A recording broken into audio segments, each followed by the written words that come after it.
Assalamualaikum warahmatullahi wabarakatuh. Sahabat edukasi, senang sekali saya Weni Zahra kembali menyapa Anda dalam program Tanya Kesehatan pada RSUD Dr. Zainal Abidin. Sahabat edukasi, kali ini kita akan membahas tentang ketuban pecah dini. Saat ini sudah hadir di studio Dr. Rizka Aditya, spesialis obstetri dan ginekologi. Halo dokter. Halo Kak Weni, baik, Alhamdulillah. Terima kasih ya dok sudah hadir di studio. Terima kasih sudah diundang. Iya dokter, langsung saja nih dok. Ketuban pecah dini. Bisa dijelasin ini kondisi yang seperti apa dokter? Baik, mungkin sedikit pengantar ya Kak Weni ya. Jadi ketuban pecah dini adalah mungkin salah satu kondisi abnormal yang menjadi momok atau ditakuti oleh ibu-ibu hamil nih. Sebenarnya apa sih itu ketuban pecah dini? Ketuban pecah dini itu adalah pecahnya ketuban sebelum proses persalinan dimulai. Dibagi dua, ada ketuban pecah yang terjadi ketika usia kehamilan belum cukup bulan atau di bawah 37 minggu. Ada juga yang ketubannya pecah ketika kehamilan sudah cukup bulan atau di atas 37 minggu. Namun persalinan saat itu belum dimulai. Nah, itulah mungkin definisi dari ketuban pecah dini ya.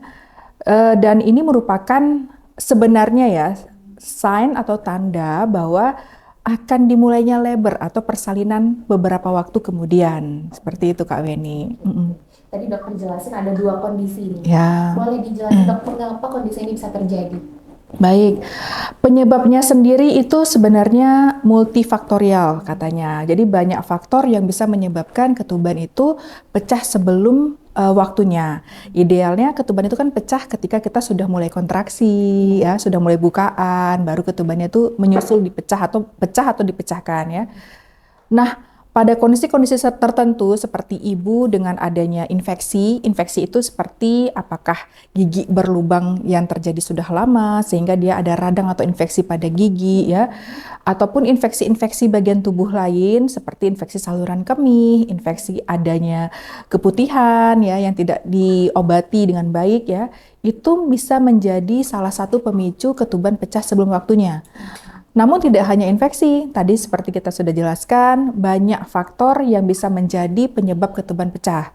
Ya, penyebab lain adalah seperti misalnya ada genetik atau kelemahan pada selaput ketuban. Jadi setiap kehamilan, ketubannya pecah sebelum waktunya, yang itu berulang-ulang setiap kehamilan. Kemudian faktor lainnya adalah berhubungan juga dengan kondisi kehamilan kembar atau kehamilan yang anaknya besar atau kehamilan dengan air ketuban yang jumlahnya sangat banyak sehingga perutnya itu meregang terlalu berlebihan menyebabkan si ketuban ini, selaput ketuban ini tidak bisa bertahan lama dan mudah rapuh atau pecah. Kemudian juga dikaitkan dengan faktor lingkungan ya, seperti paparan dengan asap rokok ya, dikaitkan juga dengan perangsang atau pencetus lahir prematur ya, dan juga beberapa mikronutrien tertentu atau asupan multivitamin atau tertentu yang kurang. Nah, itu juga diyakini berhubungan dengan penyebab ketuban pecah sebelum waktunya. Menarik nih dok, ternyata asap rokok memicu juga ya dok ya? Iya, boleh benar. dijelasin sedikit dok? Jadi asap rokok ini merupakan salah satu ya yang harus sebenarnya dihindari oleh ibu hamil. Baik itukah dia perokok aktif maupun perokok pasif. Rata-rata perokok pasif ya, Bu Kak Weni ya. Kalau ibu hamil tuh rata-rata begitu dia ketahuan positif, dia pasti akan menjaga dirinya ya. Makanan-makanan yang selama ini dia suka namun tidak sehat dia akan hindari, termasuk ya merokok juga ya. Namun apabila yang menjadi momok adalah apabila dia menjadi perokok pasif ya. Perokok pasif ini diyakini banyak mengandung zat-zat zat-zat racun ya, yang kemudian apabila terhirup terus-menerus kepada ibunya itu bisa mempengaruhi metabolisme ya gitu. Itu dokter ya. Nah kemudian ya dok, apa yang harus dilakukan misalnya seorang ibu mengalami ketuban pecah dini di rumah? Ya benar. Iya. Ya, ketuban pecah dini ini sendiri diagnosa pastinya itu yang paling utama adalah adanya keluhan keluar air dari jalan lahir. Nah, mungkin ada beberapa ibu bingung ya antara air atau itu keputihan atau mungkin itu buang air kecilnya yang tidak bisa dia tahan seperti itu ya. Harus bisa dibedakan. Harus bisa dibedakan. Jadi kalau keluar air dari jalan lahir yang mengalir, tentu yang kita khawatirkan adalah ketuban yang mengalir, bukan yang lain ya. Jadi untuk memastikan sebaiknya harus datang ke rumah sakit. Kita langsung periksa dokter. Iya benar, langsung diperiksa di rumah sakit karena ketuban itu juga kita harus betul-betul memastikan bahwa ini benar-benar ketuban ya. Dengan pemeriksaan seperti di inspekulu atau cocor bebek, dipastikan bahwa memang air yang mengalir itu adalah dari jalan lahir. Kemudian dengan pemeriksaan beberapa seperti lakmus tes ya, untuk memastikan bahwa yang keluar itu memang benar air ketuban, bukan keputihan atau yang lain sebagainya. Dan juga dipastikan dengan ultrasonografi atau USG bahwa jumlah air ketuban kemudian sudah berkurang. Nah, itu adalah salah satu metode diagnostik untuk pecah ketuban. Di samping itu ada juga kita menggunakan metode laboratorium yang mungkin masih agak asing di daerah kita ya, tapi sudah mulai populer di tempat lain seperti amnisure ya, terus fetal fibronectin dan lain sebagainya. Tapi yang penting kalau merasa ada keluar air, segeralah ke pusat kesehatan, ke rumah sakit ya untuk dipastikan bahwa itu benar bukan ketuban seperti itu. Karena harus diperiksa ya dok, ketika sudah ada tanda-tanda ya betul. Gitu kan. Ya, terutama kalau hamilnya itu ternyata belum cukup bulan, masih prematur, masih di bawah 37 minggu. Nah itu tentu harus lebih waspada lagi ya, harus lebih hati-hati lagi karena kalau sudah pecah ketuban yang kita takut resiko untuk lahir prematurnya akan semakin besar. Seperti itu Kak Weni. Jadi harus ditanggapi juga dengan serius ya dok, Benar. tapi jangan panik. Gitu. Iya. Oke. Nah dokter, ketika ketuban sudah pecah, bayi berapa lama dok mampu bertahan? Nah, benar sekali Kak Beni. Karena tadi kan kita sudah sampaikan di awal, salah satu tanda untuk mulai persalinan adalah ketubannya pecah gitu ya.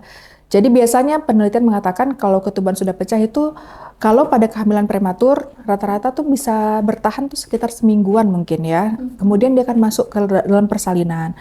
Kalau pada kehamilan aterem biasanya setelah ketuban pecah 6-12 jam kemudian tuh sudah mulai ada kontraksi, sudah mulai masuk labor.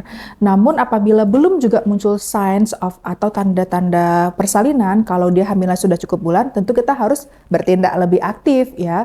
Kenapa? Karena kalau ketuban sudah pecah, yang paling kita takutkan komplikasinya adalah infeksi atau chorioamnionitis bahasa medisnya. Infeksi jadi kepada anaknya juga kepada ibunya ya. Infeksi ini kenapa bisa terjadi? Karena ketuban ini selain dia selaput yang ada melindungi anak dan cairannya, dia juga melindungi si bayi dari masuknya kuman-kuman yang patologis yang atau tidak normal, terutama dari jalan lahir ke anak gitu. Ketika sudah pecah, nggak ada lagi pelindung. Ya, dok, pelindung kan? Benar gitu.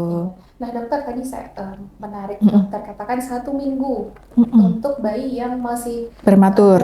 Ya rata-rata. Ini penanganannya seperti apa nih dokter? Dalam 1 minggu itu apa yang harus dibuat? Apa yang harus kita lakukan gitu? Jadi sebenarnya nanti kita bagi lagi nih usia kehamilannya berapa. Kalau masih 24-28 minggu ini kan masih sangat-sangat prematur. Dengan berat bayi mungkin kita taksirannya itu masih 1000 atau kurang dari 1000 gram ya. Atau 1 kilo, kurang dari 1 kilo. Jadi harapan hidupnya juga sangat-sangat kecil ya. Karena kan organ-organnya juga belum selesai dibentuk. Benar, belum sempurna, belum matang lah kita bilang ya.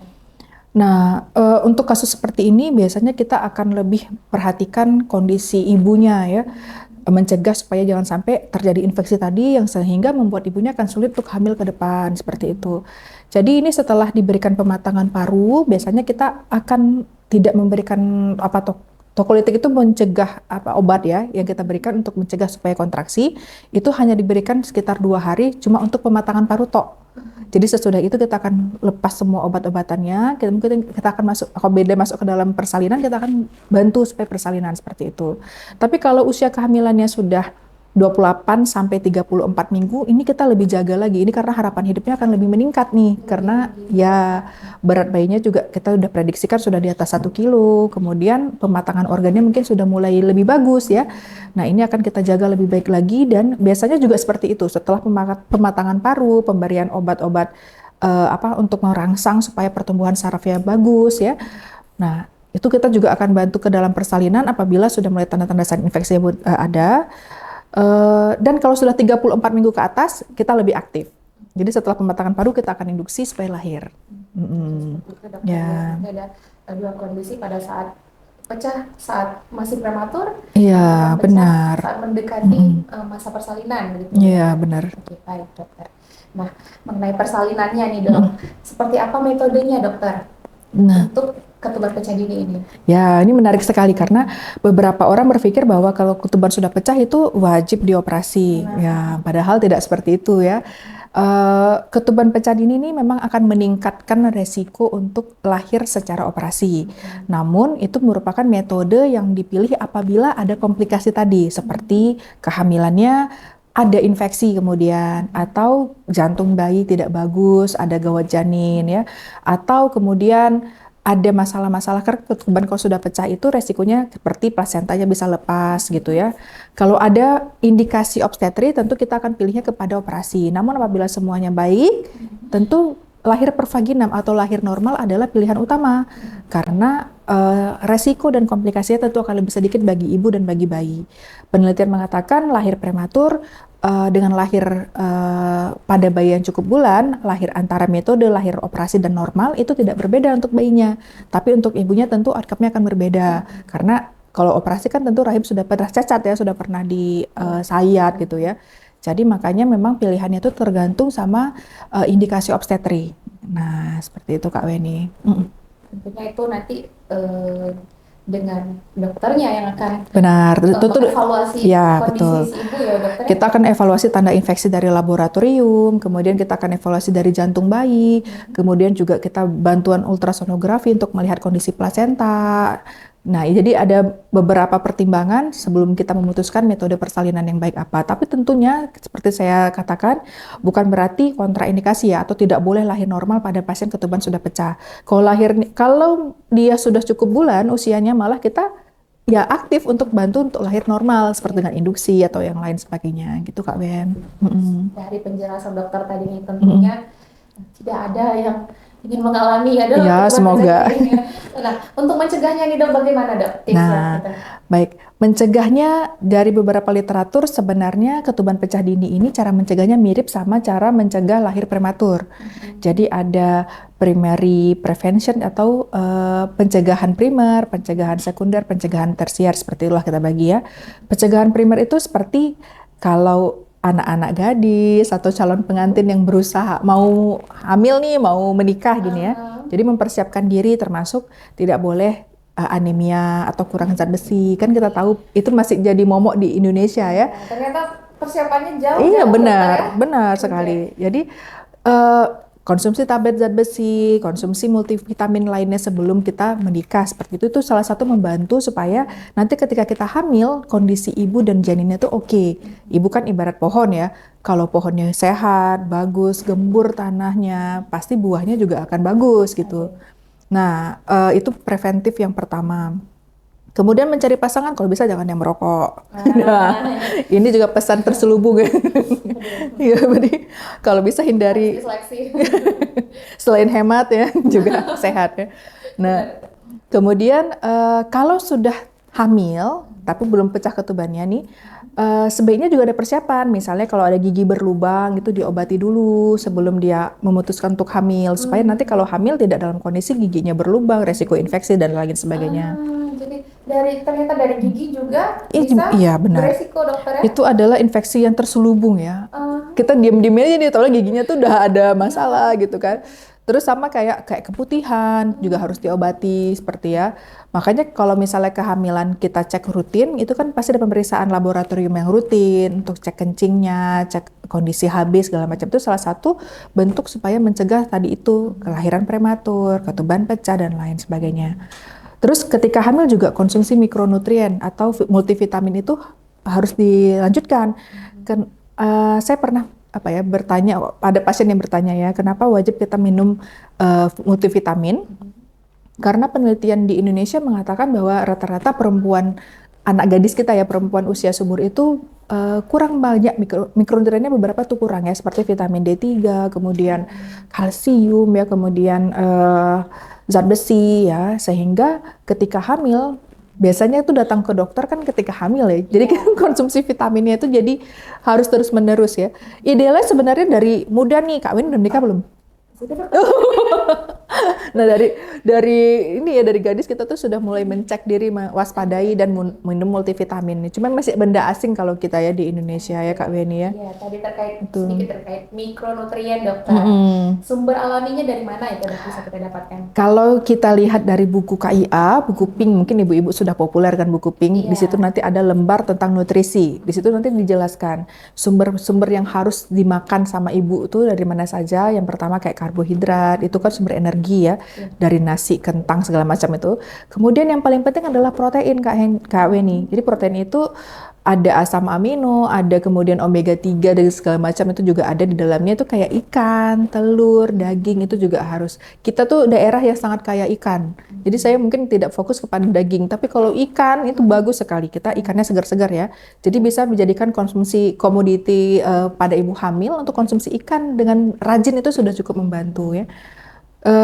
Tadi terus mikronutrien lain jangan lupa sayuran dan buah-buahan itu ada multivitamin di dalamnya, ada mineral di dalamnya yang bisa membantu juga. Jadi buah-buahan juga perlu ya. Dan satu lagi mungkin saya sering ingatkan kepada ibu hamil bahwa jangan terlalu banyak mengkonsumsi gula. Gula itu idealnya cuma 2 sendok makan per hari, dan termasuk yang dimasak karena nanti itu sudah kenyang dengan karbo, ya gula itu kan bagian dari karbohidrat ya.